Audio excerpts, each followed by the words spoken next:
Ah, Stand By Me à 8h10 pour accueillir Richard, c'est parfait. Bonjour Richard. Bonjour Damien. Ce matin, vous allez nous dire ce qu'il faut faire et toutes les règles à observer lorsque, malheureusement, d'aventure, il puisse arriver que chez vous, vous avez un cas de Covid.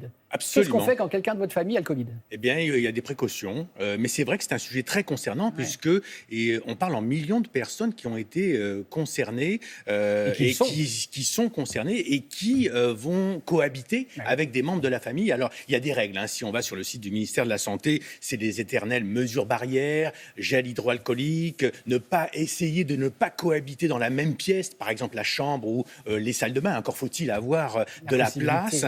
Donc, il y a ces mesures. Mais nous, ce qu'on a voulu savoir, c'est concrètement voir une famille qui a été confrontée. On a rencontré une famille dont deux membres ont été contaminés à distance, certes, mais quand même contaminés.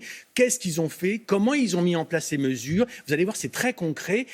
Et puis, on a rencontré aussi un médecin infectiologue qui va nous dire ce qu'il faut faire et surtout ce qu'il ne faut pas faire. Regardez.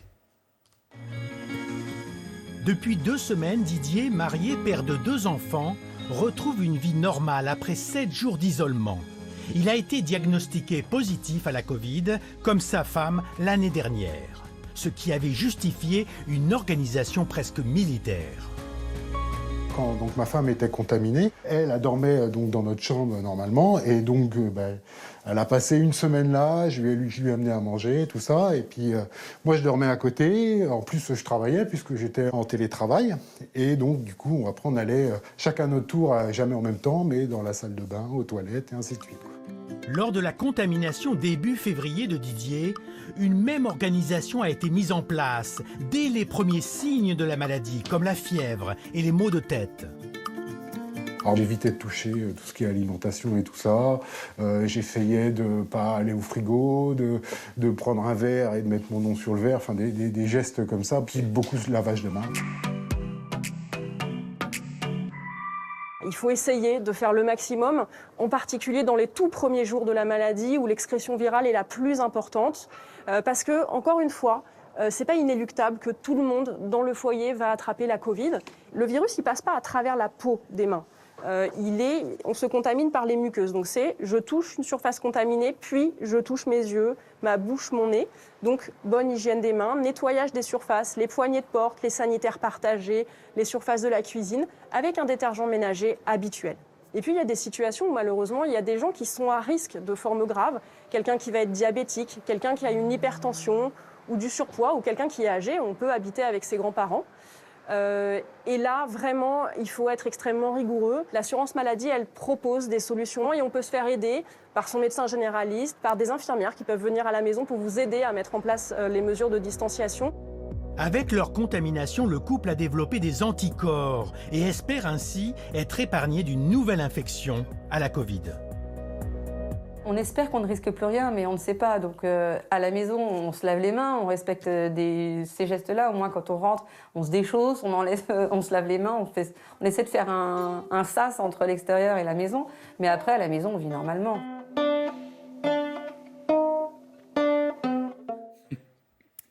Richard, cette famille a la chance d'avoir une grande maison. C'est vrai. On fait comment si on n'a pas cette chance ? Alors aujourd'hui et depuis le 21 janvier, la Caisse d'assurance maladie peut proposer des services à domicile. Je m'explique.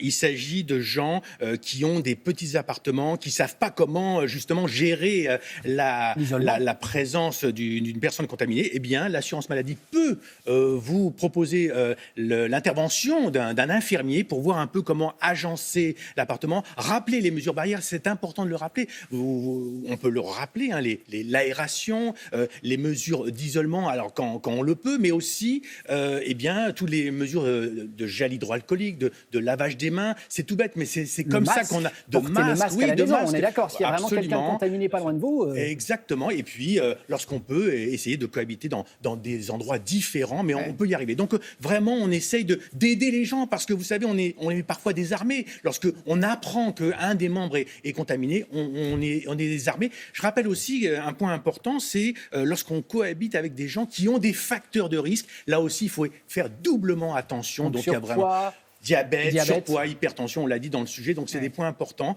parce que parfois il y a aussi des personnes âgées. On peut habiter avec des personnes âgées et là aussi très attention. Donc voilà, c'est des mesures comme ça qu'on peut arriver à gérer. Là, on a vu une famille, si j'ose dire, idéale, mais parfois on peut avoir l'aide d'Amélie, de l'assurance maladie qui peut aider les personnes qui sont un peu dépourvues. Et ce matin, dans sa revue de presse, Estelle Collin nous disait que l'aération, c'est la chose primordiale à faire. Ouvrez au maximum les fenêtres et qu'apparemment, la contamination de contact, style bouton d'ascenseur, évidemment, soyez prudents, mais c'est pas aussi contagieux qu'on l'avait dit au début. C'est ce qu'elle nous a dit ce matin. Bien sûr, c'est une façon de mobiliser les gens. Lorsqu'on dit nettoyer, effectivement, c'est une façon de mobiliser. Mais l'aération, vous savez, l'aération, avant le Covid aussi, on conseillait aux gens d'aérer parce qu'il y avait des allergies. Aujourd'hui, on aère les pièces, on aère les zones de vie et c'est comme ça qu'on arrive à prévenir. Mais encore une fois, on peut avoir le soutien de quelqu'un qui peut nous aider à agencer la maison ou l'appartement.